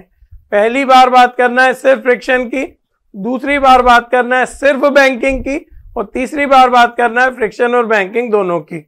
फ्रिक्शन और बैंकिंग में ये डायरेक्ट फॉर्मूले हैं, अगर आपको नहीं याद होते तो ये रिजॉल्व करके आप चीजों को सॉल्व कर सकते हो। अगर आपको फॉर्मूले नहीं याद होते तो ये कंसेप्ट आपके क्लियर होने चाहिए। कंसेप्ट अगर क्लियर होंगे तो आप कोई भी सवाल को तोड़ लोगे। क्लियर है, चलिए आगे बढ़ते हैं। कोनिकल पेंडुलम, कोनिकल पेंडुलम ये कोई मास है, अगर इसको हम ऐसे ऐसे घुमाएं, कोई भी पत्थर बांधे हम और उसको इस तरह से घुमाएं तो ये कोनिकल पेंडुलम फॉर्म होता है। फिगर समझ में आ रही होगी। टेंशन को स्मॉल कैपिटल एफ से लिखा गया है क्योंकि पेंडुलम में तो पेंडुलम का टाइम पीरियड भी निकाला जाएगा, तो टाइम पीरियड को हम टी से लिखेंगे, है ना। टेंशन को अब इस कैपिटल एफ से लिखा गया है। कैपिटल एफ क्या दिखाया गया है डायग्राम में, टेंशन, ये थीटा का एंगल, ये एंगल थीटा है तो ये एंगल भी थीटा हो जाएगा। इस तरफ क्या आएगा एफ कॉस थीटा, इस तरफ क्या आएगा F sine theta. F sine theta देखो किस तरफ काम कर रहा है, अंदर की तरफ काम कर रहा है, तो एफ साइन थीटा को इक्वल कर दो सेंट्रीपिटल फोर्स के, ये दूसरा वाला फॉर्मूला लगा दो एम ओमेगा स्क्वायर आर के, और एफ कॉस थीटा किसे बैलेंस कर रहा है दिख रहा हो तो, एफ कॉस थीटा किसे बैलेंस कर रहा है, वेट को mg को। एफ कॉस थीटा किसे बैलेंस कर रहा है बेटा, वेट को mg को। एफ कॉस थीटा किसे बैलेंस कर रहा है बेटा, वेट को mg को। एफ कॉस थीटा किसे बैलेंस कर रहा है बेटा, वेट को mg को। देख लीजिए, तो बस आपको रिजॉल्व करना आना चाहिए, चीजें वैसे ही निकल आएंगी, चीजें वैसे ही निकल आएंगी, चीजें वैसे ही निकल आएंगी। एफ साइन थीटा किसका काम कर रहा है, ओमेगा स्क्वायर आर का, और एफ कॉस थीटा किसका काम कर रहा है, mg का। एफ कॉस थीटा किसका काम कर रहा है, mg का। एफ कॉस थीटा किसका काम कर रहा है, mg का। क्लियर है, क्लियर है। नोट कीजिए, इसको आगे सॉल्व करेंगे, थोड़ा इसको हम थोड़ा आगे सॉल्व करेंगे।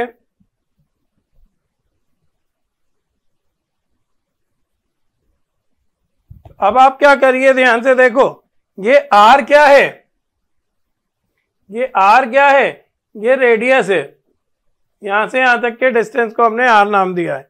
दोनों को डिवाइड कर दीजिए, दोनों को डिवाइड कर दीजिए 1 डिवीजन 2, तो हो जाएगा sine theta by cos theta is equal to omega square R by G, omega square R by G. अब क्या करो, इस आर को हटा दो, कैसे, sine theta by cos theta is equal to omega square की जगह लिख दो, ओमेगा की जगह 2 पाई बाय टी का होल स्क्वायर, और जी तो है ही अपॉन में, आर को हटा दो, कैसे, देखो जो भी यार रिजल्ट याद रखना, इस ट्राइंगल में साइन थीटा लगा दो बेटा, साइन थीटा बराबर हो जाएगा आर बाय एल, दिख रहा हो तो, परपेंडिकुलर बाय हाइपोटेन्यूज, तो आर की जगह लिख सकते हैं बेटा एल साइन थीटा, आर की जगह क्या लिख सकते हैं बेटा, दिख रहा हो तो एल साइन थीटा, आर की जगह क्या लिख सकते हैं, एल साइन थीटा। तो बस ये आंसर आ गया बेटा, ध्यान रखो जो भी आंसर आ जाए, साइन थीटा से साइन थीटा कैंसिल, तो 1 by cos theta equal to 4 pi square by t square into 1 by g into l. Time निकालना है मुझे, तो टी स्क्वायर बराबर हो गया, दिख रहा हो तो 4 pi square L cos theta by G, तो टी बराबर होता है 2 पाई रूट में L cos theta by G, T बराबर होता है 2 पाई रूट में L cos theta by G. ये होता है कोनिकल पेंडुलम का फॉर्मूला, टी बराबर क्या होता है 2 पाई रूट में L cos theta by ji.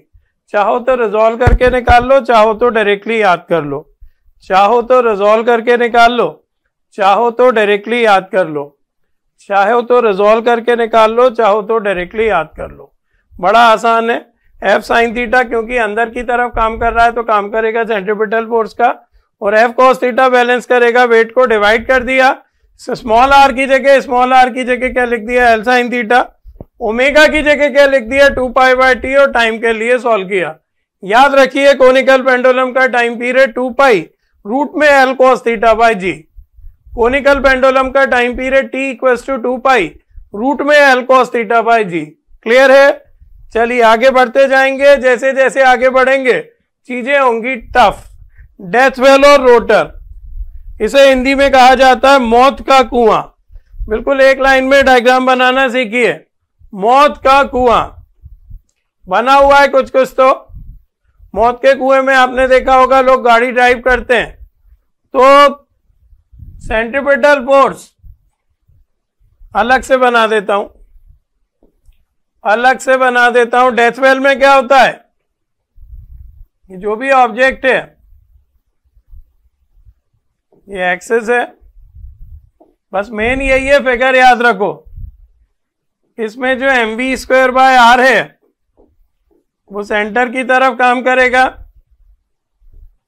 Normal reaction ऐसे कैपिटल आर से लिख देते हैं, नॉर्मल रिएक्शन बाहर की तरफ काम करेगा, वेट नीचे की तरफ काम करेगा mg, और फ्रिक्शनल फोर्स ऊपर की तरफ काम करेगा। फ्रिक्शनल फोर्स को हम स्मॉल एफ से लिख रहे हैं। याद रखिए डेथवेल और रोटर में चीजें बैलेंस कैसे रहती है। एक काम करता है m we square by r, centripetal force, ये किसको बैलेंस करता है? सेंट्रीपिटल फोर्स किसको बैलेंस करता है? नॉर्मल रिएक्शन को यानी आर को। और फ्रिक्शनल फोर्स किसे बैलेंस करता है? स्मॉल एफ, वेट को यानी एमजी को।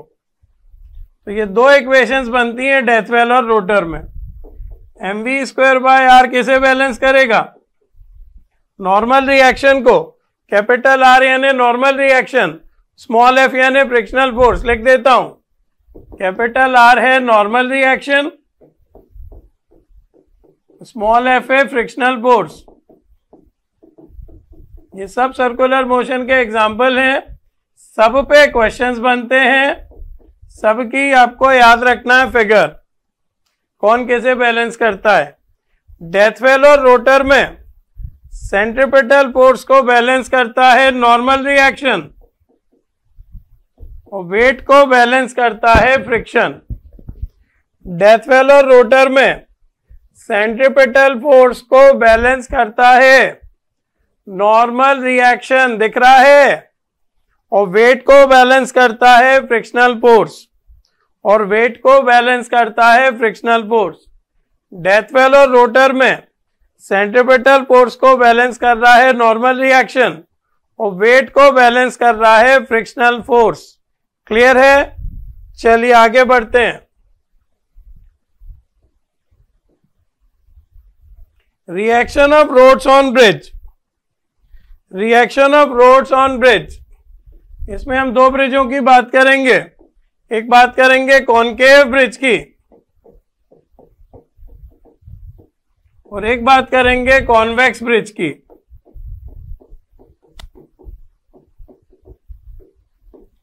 Reaction of road on bridge, एक बारी बात करो कॉनकेव ब्रिज की, एक बारी बात करो कॉन्वेक्स ब्रिज की। Reaction of roads on bridge, दो तरह के ब्रिज हमें देखना है, एक कॉनकेव ब्रिज और एक कॉन्वेक्स ब्रिज। चलिए देखते हैं। कॉनकेव ब्रिज यानी ऐसा दबा हुआ ब्रिज, कॉनकेव ब्रिज यानी ऐसा दबा हुआ bridge.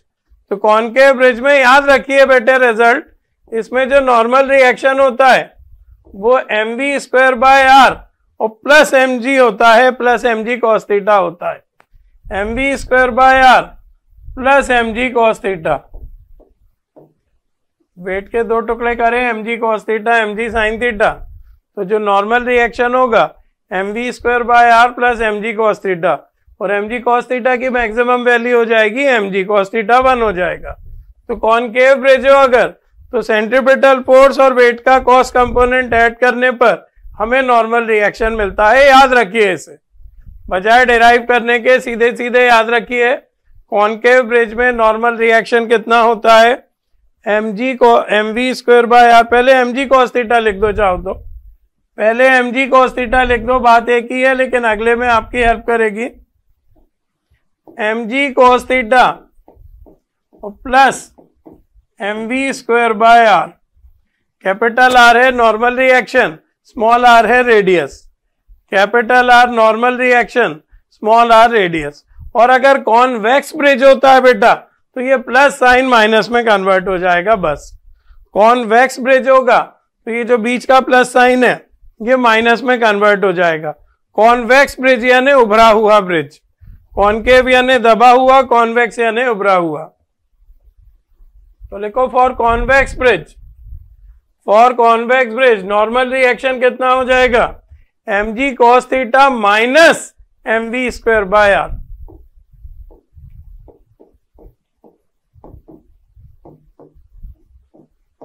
M G cos theta minus M we square by are. Normal reaction कितना हो जाएगा, mg cos theta minus mv square by r. Convex bridge में नॉर्मल रिएक्शन कम हो जाता है, कितना हो जाता है, mg cos theta minus mv square by are. ये याद रखिए बजाय इसका एनालिसिस करने के। कॉनकेव ब्रिज में क्या होगा, normal reaction mg cos theta plus mv square by are, और कॉन्वेक्स ब्रिज में क्या होगा, normal reaction mg cos theta minus mv square by R, mg cos theta minus mv square by R, mg cos theta minus mv square by R. Clear है बेटा? बहुत ध्यान से, last में मैं पूरा लेसन को समराइज कर दूंगा, लास्ट में मैं पूरे लेसन को समराइज कर दूंगा, सिर्फ फॉर्मूले बिना किसी कहानी किस्से के। चलिए आगे बढ़ते हैं, धीरे धीरे सर्कुलर मोशन कंप्लीट हो रहा है। अगली हेडिंग डालो, motion in a vertical circle. अगली हेडिंग डालो, motion in a vertical circle. अगली हेडिंग डालो, motion in a vertical circle. अगली हेडिंग डालिए, motion in a vertical circle.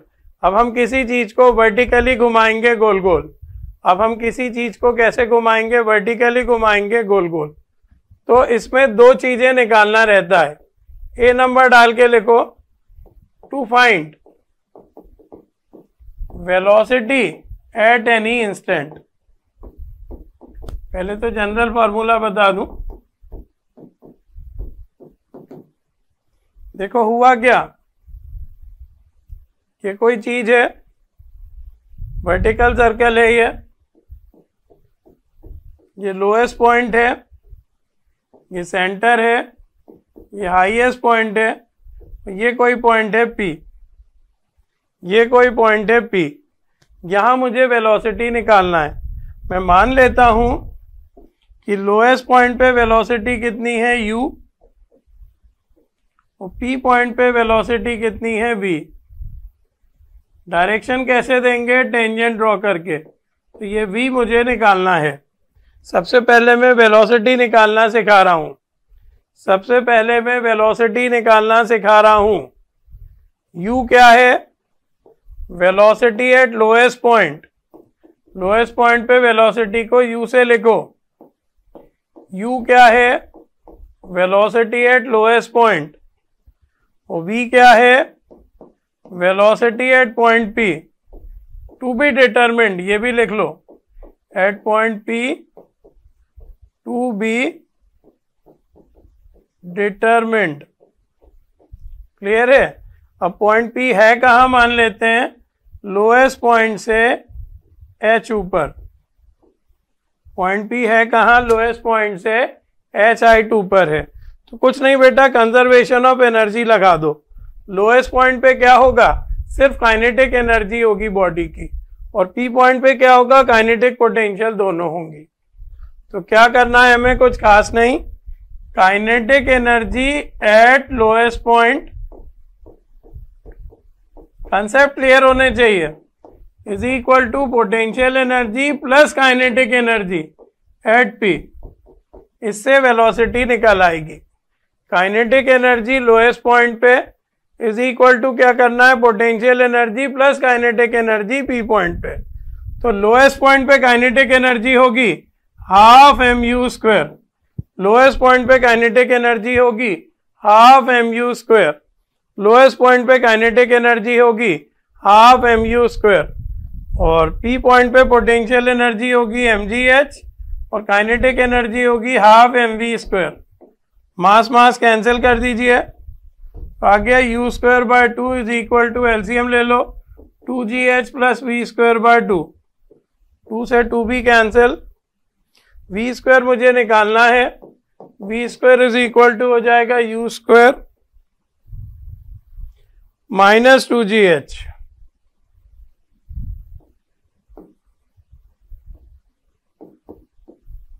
v बराबर आ जाएगा under root u square minus 2gh। तो याद रखो,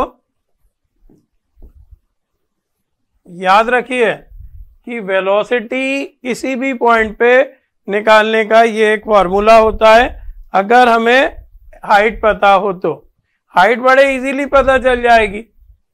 जैसे मुझे यहां निकालना है बेटा वेलोसिटी, तो हाइट की जगह मैं r लिख दूंगा।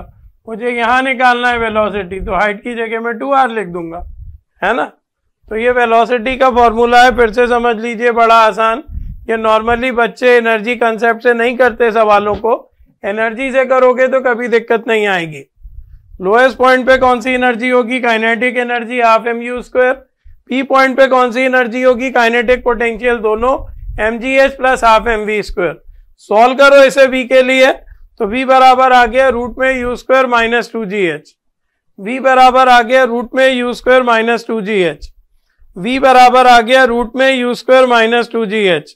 v बराबर आ गया रूट में u² माइनस 2gh। v बराबर आ गया रूट में u² माइनस 2gh। क्लियर है? अगला है, याद ही कर लो, to calculate tension produced in a string. Tension के सारे फॉर्मूले लिखवा रहा हूं। पहला जनरल फॉर्मूला है टेंशन का m/r u² plus gr minus 3gh। क्या फॉर्मूला होता है? m/r u² plus gr minus 3gh। या एक और होता है, ये भी याद रख लो, mu²/r, mu²/r, वही ब्रैकेट और फिर ब्रैकेट प्लस mg, ब्रैकेट में 3 cos थीटा माइनस 2।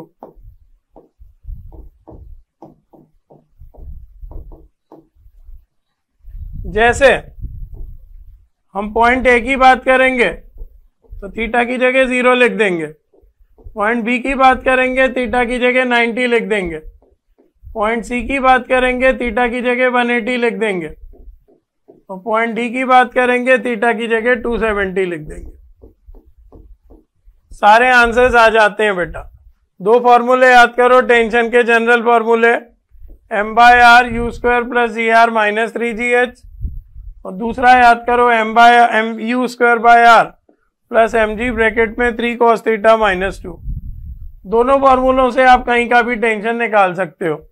जैसे लोएस्ट पॉइंट पे टेंशन निकालना है तो हाइट की जगह 0 लिख दो, तो आ जाएगा m/r u² प्लस gr, या एंगल की जगह 0 लिख दो तो cos 0 1 हो जाएगा, 3 cos थीटा माइनस 2 कितना आ जाएगा? mg, तो mu² प्लस mg आ जाएगा। दोनों फॉर्मूले याद रखो। तीसरा याद रखो, tension at lowest point. Tension at lowest point कैसे निकाल सकता हूं मैं? हाइट की जगह 0 लिख के, तो TL आ जाता है, याद रखो, m/r u² plus gr। Lowest point पे टेंशन कितना आता है? m/r u² plus gr। क्या किया मैंने इस पर्टिकुलर एक्सप्रेशन में? पहले एक्सप्रेशन में हाइट की जगह 0 लिख दिया, पहले एक्सप्रेशन में हाइट की जगह 0 लिख दिया। दूसरा, tension eight highest point,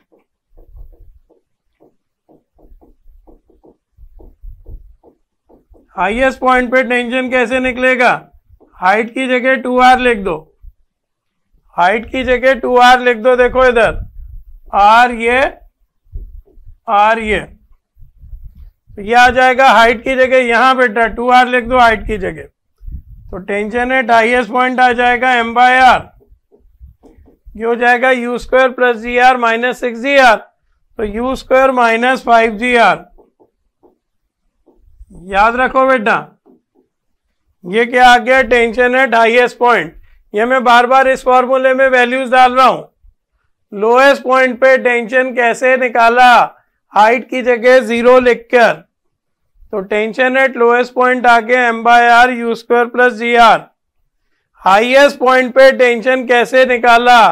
height की जगह 2r लिखकर, तो m/r u² माइनस 5gr। अब आप मुझे देखकर बताइए कि ये टेंशन बड़ा है कि ये टेंशन, ये इसमें ऐड हो रही हैं चीजें। तो पांचवा और आखिरी फॉर्मूला, TL माइनस TH कर दो। इस टेंशन में से ये टेंशन घटा दो, बड़े टेंशन में से छोटा टेंशन घटा दो, TL माइनस TH। बड़े टेंशन में से छोटा टेंशन घटा दो, तो ये आ जाता है स्टैंडर्ड रिजल्ट 6 mg। इसको वर्ड्स में लिख सकते हैं 6 times the weight of body performing circular motion. 6 times the weight of body performing circular motion. इस वर्टिकल सर्कल ध्यान से करना बेटा, बहुत पूछा गया है। CM यानी circular motion. TL minus TH कितना आ जाता है? 6 times the weight of body performing circular motion. TL minus TH कितना आ जाता है? 6 times the weight of body performing circular motion. TL minus TH कितना आ जाता है? 6 times the weight of body performing circular motion. TL minus TH कितना आ जाता है? 6 times the weight of body performing circular motion. जल्दी से याद करो टेंशन का general formula m/r u square plus gr minus 3gh। Second formula ना भी रटो तो चलेगा, याद रख लो mu square by r plus mg bracket में 3 cos थीटा माइनस 2। एंगल याद रखना, यहाँ की बात हो रही है तो 0, यहाँ की 90, यहाँ की 180, यहाँ की 270। पहले फॉर्मूले में मैंने हाइट की जगह 0 लिख दिया, हाइट की जगह 0 लिख दिया तो मुझे मिल गया tension at lowest point m/r u square plus gr।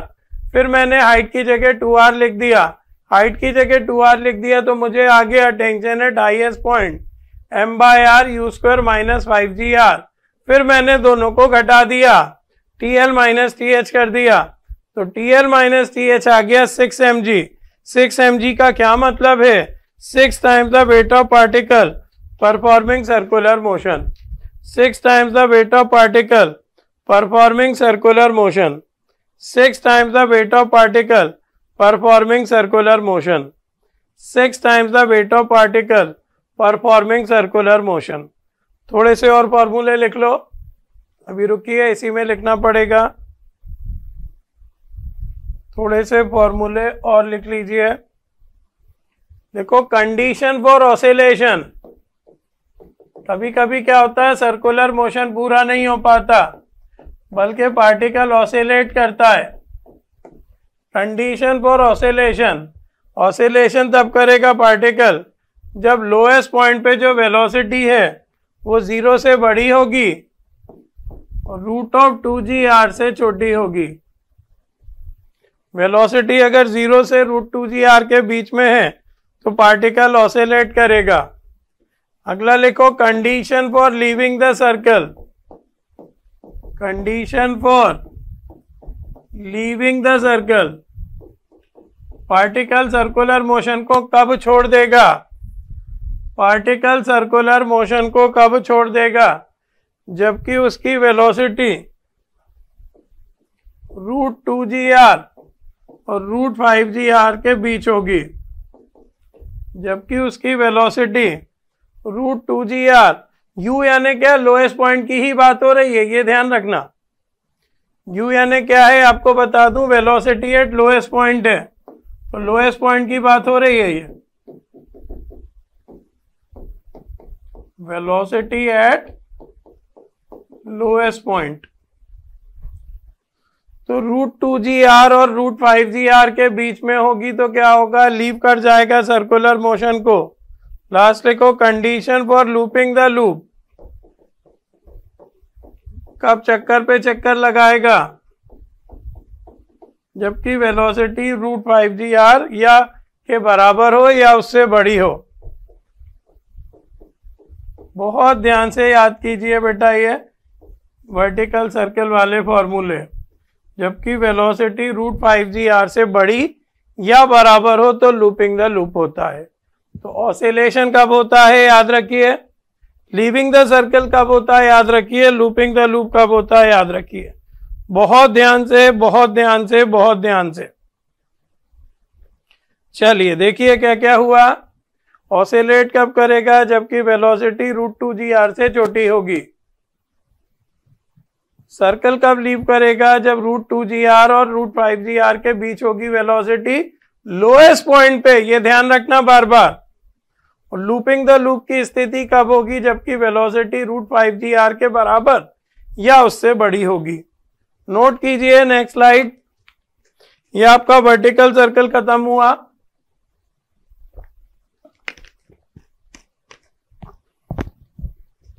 ये आपका वर्टिकल सर्कल कंप्लीट हुआ। अगली हेडिंग डालो, motion of a block on a frictionless hemisphere. Motion of a block on a frictionless hemisphere. ये कुछ चीजें फ्रिक्शन में भी पढ़ेंगे हम। ये कोई हेमिस्फीयर है, इस पे एक ब्लॉक रखा हुआ है, ये फिसल रहा है। ये कोई फ्रिक्शनलेस हेमिस्फीयर है, इस पे एक ब्लॉक रखा हुआ है और फिसल रहा है। तो क्या इक्वेशन होगी ये हमें बनाना है। तो कुछ खास नहीं, एक बार आप पॉइंट ए की बात करो, ए को ही रेफरेंस पॉइंट मान लेंगे। एक बार आप पॉइंट बी की बात करो, एक बार आप पॉइंट ए की बात करो, एक बार आप पॉइंट बी की बात करो और एनर्जी को कंजर्व कर दो, और एनर्जी को कंजर्व कर दो, और एनर्जी को कंजर्व कर दो। तो ए पे तो ना काइनेटिक एनर्जी होगी, ना ई ए बराबर ई बी कर रहा हूं मैं और कुछ नहीं, ई ए बराबर ई बी कर रहा हूं और कुछ नहीं। तो ए पे ना काइनेटिक एनर्जी होगी, ना पोटेंशियल एनर्जी होगी, टोटल एनर्जी हो गई जीरो। अब जब वो स्लाइड करता हुआ बी पे आएगा तो बी पे तो कुछ वेलोसिटी होगी, तो बी पे जो वेलोसिटी होगी तो कितनी होगी, हाफ एम वी स्क्वायर। और देखो बेटा ये नीचे आ रही है चीज, नीचे आ रही है यानी इसकी पोटेंशियल एनर्जी कम होगी, इसकी पोटेंशियल एनर्जी कम होगी, कम होगी तो माइनस एम जी एच लेंगे, माइनस एम जी एच लेंगे। मैं बार बार कह रहा हूं ए को मैंने रेफरेंस पॉइंट माना है ना। एनर्जी में ए के रिस्पेक्ट में निकाल रहा हूं, एनर्जी में ए के रिस्पेक्ट में निकाल रहा हूं, एनर्जी में ए के रिस्पेक्ट में निकाल रहा हूं। यानी ये हाइट भी फिर यहां से नहीं ऊपर से नापो, ये एच यहां से यहां तक की हो जाएगी आर माइनस एच। ऊपर से हाइट नापिएगा, फिगर में बना देता हूं ऐसी।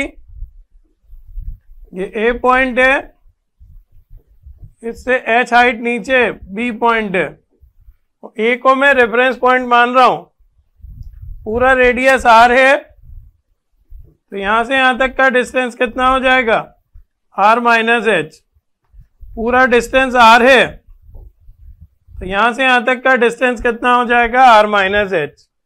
ए रेफरेंस पॉइंट है, तो ए पे ना काइनेटिक एनर्जी होगी ना पोटेंशियल एनर्जी, बी पे काइनेटिक एनर्जी हुई हाफ एम वी स्क्वायर। और चीज क्योंकि नीचे आई तो माइनस कितनी नीचे आई, एच हाइट नीचे आई तो माइनस में एम जी एच। अब आप क्या करिए, एच की जगह एच की वैल्यू डालिए, एच की जगह एच की वैल्यू डालिए। कैसे, देखिए थीटा किसे कह रहे हैं हम, अभी बनाते हैं। ये थीटा है बेटा। तो अगर मैं ये जो ट्रायंगल दिख रहा है नीचे, इसमें कॉस थीटा लगा दूं तो कॉस थीटा हो जाएगा। आपको जो रिजल्ट आ जाएगा वो याद रख लेना, R minus H upon R. ये हो जाएगा आर कॉस थीटा बराबर आर माइनस एच। फिर से समझा दूंगा मैं ये, एच बराबर R common 1 minus cos theta, H बराबर आगे R common 1 minus cos theta. इसे यहां रख दो, तो हाफ एम वी स्क्वायर को इस तरफ ले आओ, is equal to M G. H की जगह क्या लिख दो, R common 1 minus cos theta. तो मास से मास कट गया, तो वेलोसिटी का फॉर्मूला याद रखो, रूट में 2gr 1 minus cos theta, root में 2gr 1 माइनस कॉस थीटा। तो बी पॉइंट पे वेलोसिटी कितनी होगी, रूट में 2gr 1 माइनस कॉस थीटा। फिर से समझ लो, ये फिगर तो छोड़ दो, जो फिगर मैंने बनाई है वो ध्यान रखो। ए पॉइंट है रेफरेंस पॉइंट और बी पॉइंट है एच हाइट नीचे। तो सारी एनर्जी में ए के रिस्पेक्ट में नाप रहा हूं, तो ए पे कोई एनर्जी नहीं होगी, ए पे कोई एनर्जी नहीं होगी। फिर बी पे कौन सी एनर्जी होगी, काइनेटिक एनर्जी बढ़ेगी, पोटेंशियल एनर्जी कम होगी क्योंकि वो एच हाइट नीचे आ रहा है। तो half M we square minus M G H. फिर हाइट की जगह मैंने हाइट की वैल्यू डाली, कितनी, r common 1 minus cos theta. कैसे निकाली, ऐसे निकाली। तो हाइट की जगह मैंने क्या लिख दिया, r common 1 minus cos theta. तो वेलोसिटी निकाली मैंने रूट में 2gr 1 minus cos theta. Velocity निकाली मैंने रूट में 2gr 1 माइनस कॉस थीटा। याद रखिए इसे। अब आपको क्या करना है, नॉर्मल रिएक्शन निकालना है। ये बी पॉइंट पर चीजें आ चुकी हैं। वेट कहाँ काम करेगा, ठीक नीचे। इस एंगल को थीटा कहा है, इस तरफ क्या आ जाएगा, mg cos थीटा, है ना। नॉर्मल रिएक्शन कहाँ काम करेगा, ऊपर। नॉर्मल रिएक्शन कहाँ काम करेगा, ऊपर। तो क्या हो गया, इस तरफ कितना फोर्स लग रहा है, mg cos थीटा अंदर की तरफ है, mg ये है, और नॉर्मल रिएक्शन इधर है। तो नेट फोर्स कितना लग रहा है अंदर की तरफ, mg cos theta minus normal reaction को हमने r से लिखा है हमेशा, तो अभी भी r से लिखते हैं। mg cos theta minus r, अंदर तरफ नेट फोर्स कितना हो गया, mg cos theta minus r, ये प्रोवाइड करेगा सेंट्रीपिटल फोर्स। तो is equal to mv square by r, is equal to क्या कर दो, mv square by r, is equal to क्या कर दो, mv स्क्वायर बाय r। फिर ये बेटा फिर से समझा दूंगा ये एग्जांपल। v की जगह v की वैल्यू डाल दो, v की जगह v की वैल्यू डाल दो। कौन सी, ये वाली 2gr 1 minus cos theta, v square है। तो mg cos theta minus r is equal to m by r। v square की जगह क्या लिख दिया, 2gr 1 माइनस कॉस थीटा,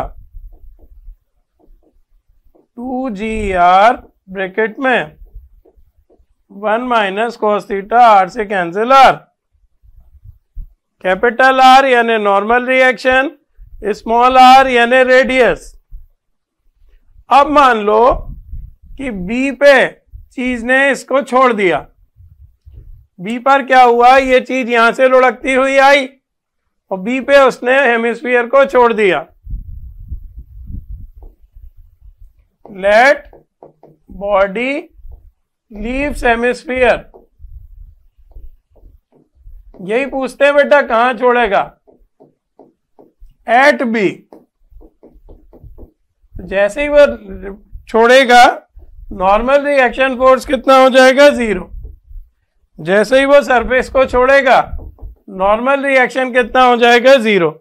तो नॉर्मल रिएक्शन को 0 कर दो, क्या हो जाएगा, mg cos theta, normal reaction 0 is equal to 2gm bracket में 1 माइनस कॉस थीटा। ये mg से mg भी कट गया, cos theta is equal to 2 minus 2 cos theta, तो 3 cos थीटा इक्वल्स टू 2। तो cos theta is equal to, याद रखो, 2/3। इस एंगल पर चीज जो है हेमिस्फीयर को छोड़ देती है, यही पूछा जाता है। cos theta is equal to 2/3, cos theta equal to 2/3। इस एंगल पे चीज जो है छोड़ देती है, किसको, सरफेस को छोड़ देती है। इस एंगल पे चीज जो है सरफेस को छोड़ देती है, इस एंगल पे जो चीज है वो सरफेस को छोड़ देती है। अब आप क्या करो, ये देखिए फिगर, इसमें cos थीटा लगाओ तो r minus H upon R आएगा, है ना। तो cos थीटा की जगह लिख दो r minus H upon R, cos theta की जगह लिख दो r minus H upon R is equal to 2/3। तो 3r minus 3h equal to 2r, तो 3h इक्वल टू r, तो h is equal to r/3। इतनी नीचे गिरने के बाद चीज जो है सरफेस को छोड़ देती है। याद रखना ये हाइट टॉप से नापी गई है, फ्रॉम टॉप। तो फ्रॉम बेस अगर निकालनी हो तो r में से r/3 घटा दो, तो 2r/3। इस हाइट पे चीज जो है हेमिस्फीयर को लीव कर देती है। ये थोड़ा सा ध्यान से कीजिएगा, इस एंगल, इस हाइट पर अगर टॉप से निकालना है तो r/3 और बेस से निकालना है तो 2r/3। इस हाइट पर चीज जो है हेमिस्फीयर को छोड़ देती है। ये थोड़े से दिक्कत देते हैं, एक बार मैं और रिवाइज कर देता हूं इसको। देखो क्या किया मैंने, ए को रेफरेंस पॉइंट माना, ए को मैंने रेफरेंस पॉइंट माना और ए की एनर्जी और बी की एनर्जी को इक्वल किया तो 0 बराबर हो गया ½ mv² - mgh। माइनस क्यों? क्योंकि बी पे आने के बाद काइनेटिक एनर्जी गेन होगी और पोटेंशियल एनर्जी में कमी आएगी, है ना।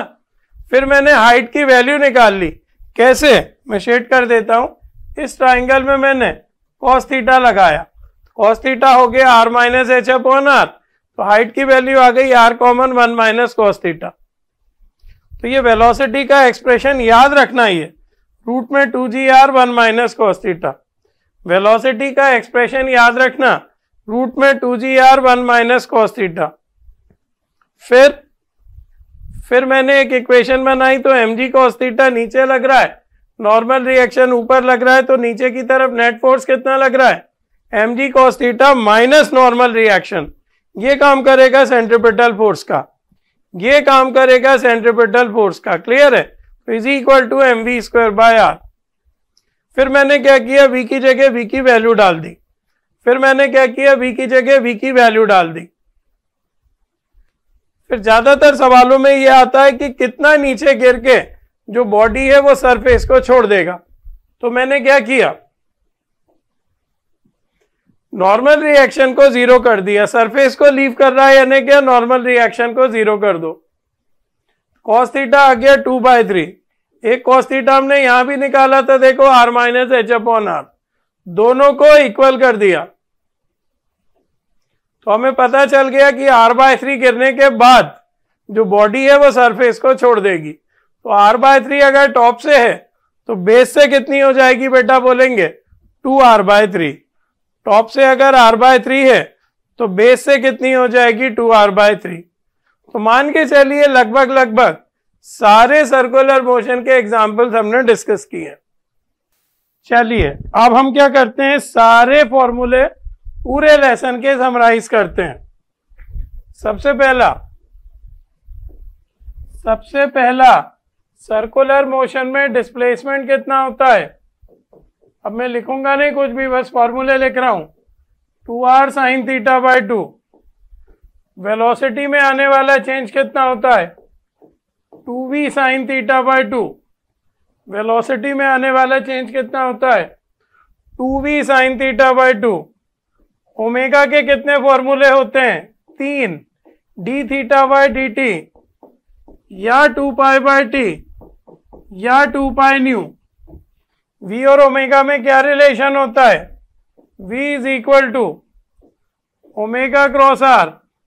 अल्फा का फॉर्मूला बोलो, सब सिंबल्स के मदद से आपको पता होना चाहिए किसकी बात हो रही है। अल्फा यानी क्या, एंगुलर एक्सेलरेशन, d⍵/dt। ए और अल्फा में क्या रिलेशन होता है, A equal to alpha cross r। A और अल्फा में क्या रिलेशन होता है, A equals to alpha cross r। बहुत ध्यान से, ओमेगा इक्वल्स टू क्या होता है, omega naught plus alpha T. Theta equal to क्या होता है, omega naught T plus half alpha T square. Omega square equal to क्या होता है, omega naught square plus 2 alpha theta. और theta T H equal to क्या होता है, omega naught plus alpha by 2 2t - 1। Theta T H equal to क्या होता है, omega naught plus alpha by 2 2t - 1। Centripetal acceleration या सेंट्रीपिटल फोर्स, पहले centripetal force mv²/r या m⍵²r। Centripetal acceleration v²/r। Tangential acceleration alpha r।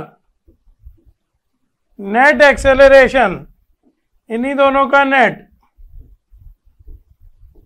Root of AC² + AT²।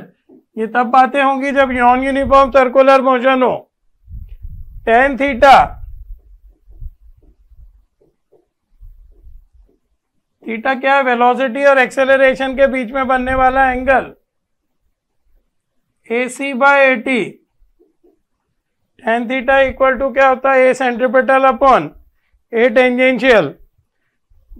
Theta क्या होता है? लिख लेना, वेलोसिटी और एक्सेलरेशन के बीच में बनने वाला एंगल। जल्दी से लिखिए, मैं स्लाइड चेंज कर रहा हूं, आप पॉज करके लिख लीजिएगा। आगे बढ़िए, आगे बढ़िए। बेंडिंग ऑफ साइक्लिस्ट का फॉर्मूला tan थीटा बराबर v² by RG, theta vertical के साथ होता है। फिर अपन रोड्स की बात करेंगे। रोड्स में 3 बातें कीजिए। सबसे पहले सिर्फ फ्रिक्शन की, सबसे पहले सिर्फ फ्रिक्शन की, तो mv² बाय R को छोटा रखिए या बराबर रखिए म्यू mg के। फिर सिर्फ बैंकिंग की,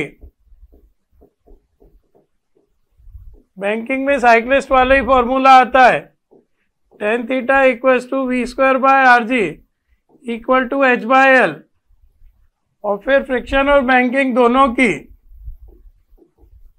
फिर फ्रिक्शन एंड बैंकिंग दोनों की, फिर फ्रिक्शन एंड बैंकिंग दोनों की। इसमें आपको Vmax और Vminimum याद करना है, इसमें आपको Vmax और Vminimum याद करना है। तो Vmax कितना होता है रूट में? RG। अब मैक्सिमम में आपको क्या न्यूमरेटर ज्यादा रखना है, तो tan थीटा प्लस म्यू, और डिनोमिनेटर कम रखना है, upon 1 minus mu tan theta. क्या होता है फ्रिक्शन एंड बैंकिंग दोनों में? Vmax क्या होता है? RG रूट में tan theta plus mu upon 1 minus mu tan theta. और Vminimum में क्या करो? साइन चेंज कर दो, root of RG tan theta minus mu upon 1 plus mu tan theta, tan theta minus mu upon 1 plus mu tan theta. Clear है? तो ये सारे एग्जांपल्स किसके हैं? सेंट्रीपिटल फोर्स के। बहुत ध्यान से पढ़िएगा, इनकी कोई लिमिट नहीं है, लिमिट आपको डिसाइड करनी पड़ेगी। हो सकता है जो आपको नोट्स में ले उसमें एक आध एग्जांपल और दिया हो। ये कब के एग्जांपल है? पूरी रिसर्च वर्क के साथ है, यही पूछे गए हैं मेंस में भी, नीट में भी, वही वो आपको बताए गए हैं। 18वां कर लो, कोनिकल पेंडुलम।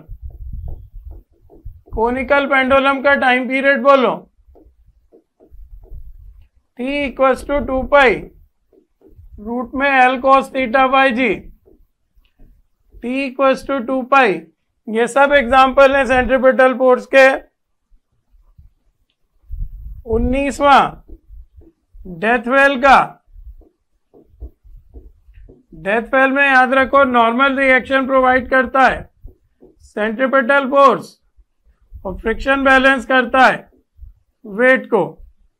डेथ वेल में याद रखो कैपिटल R इस पूरे लेसन में नॉर्मल रिएक्शन है, कैपिटल R इस पूरे लेसन में नॉर्मल रिएक्शन है, कैपिटल R इस पूरे चैप्टर में नॉर्मल रिएक्शन है। डेथ वेल में क्या होता है? Normal reaction. मैं लिख भी देता हूं, कंफ्यूजन किसी भी तरह का नहीं। नॉर्मल रिएक्शन 100% कंप्लीट होना चाहिए लेसन। फिर ब्रिजेस की बात करो। कॉनकेव ब्रिज में क्या होता है? जो नॉर्मल रिएक्शन होता है वो कितना होता है? mg cos theta plus mv² by R।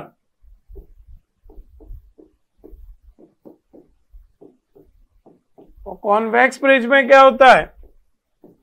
Normal reaction को R से जब लिखा है तो यहां भी R से ही लिखो, mg cos theta plus mv² by R। Convex में क्या होता है? नॉर्मल रिएक्शन होगा M ji cos theta minus M we square by are. ये 21 नहीं, ए और बी का नंबर डालो। 21 नहीं, कॉनकेव ब्रिज चलिए चलने दीजिए।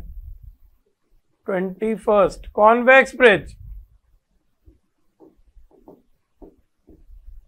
तो नॉर्मल रिएक्शन कितना होता है, M G cos theta minus M we square by R. Clear है। फिर वर्टिकल सर्कल में आपको क्या क्या याद रखना है, ये आ गया बहुत इंपॉर्टेंट टॉपिक। वर्टिकल सर्कल में आपको क्या क्या याद रखना है, एक तो याद रखना है वेलोसिटी निकालने का फॉर्मूला, रूट के अंदर यू स्क्वायर माइनस 2gh। एक याद रखना है टेंशन निकालने का फॉर्मूला। एक क्या याद रखना है, टेंशन निकालने का फॉर्मूला। टेंशन निकालने का फॉर्मूला ये तो इंपॉर्टेंट है, M by R U square plus G R minus 3gh। Tension निकालने का formula M by R U square plus G R minus 3gh। एक और फॉर्मूला टेंशन निकालने का, M we square by are. M we square by R तो क्या हो जाएगा, centripetal force plus M G 3 cos theta minus 2।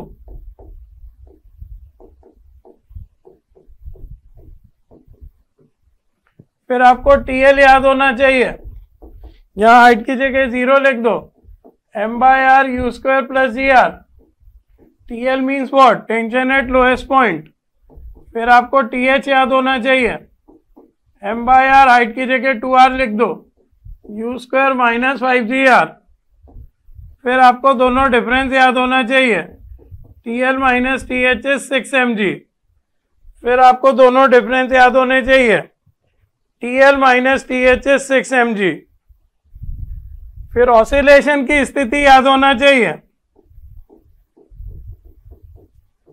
Oscillation में क्या होता है, जो स्पीड होती है वो 0 और √2gr के बीच होती है।